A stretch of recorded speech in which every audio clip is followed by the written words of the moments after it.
তাই দেখেন আমি সেই দিন থেকে শুরু করেছি, আর জয়প্রকাশ সেইটাকে বাস্তবায়িত রূপ দিয়ে এত বড় প্ল্যাটফর্ম তৈরি করে এত মায়েদের নিয়ে প্রতি বছর করছে।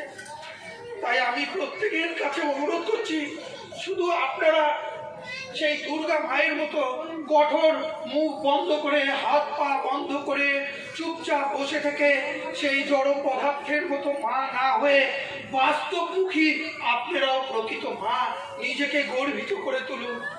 কেন? কারণ দেখুন, আপনাদের প্রত্যেকের সন্তান আছে।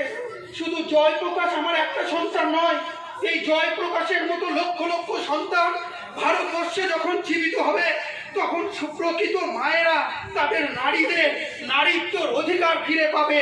মায়েরা তাদের সন্তানদের নিয়ে গর্ববোধ করবে যে না, সত্যি আমি শুধু এই একটা জয়প্রকাশকে জন্ম দিয়ে, একটা জয়প্রকাশ সারা দেশকে, সারা সমাজকে পরিবর্তন করতে পারবে না।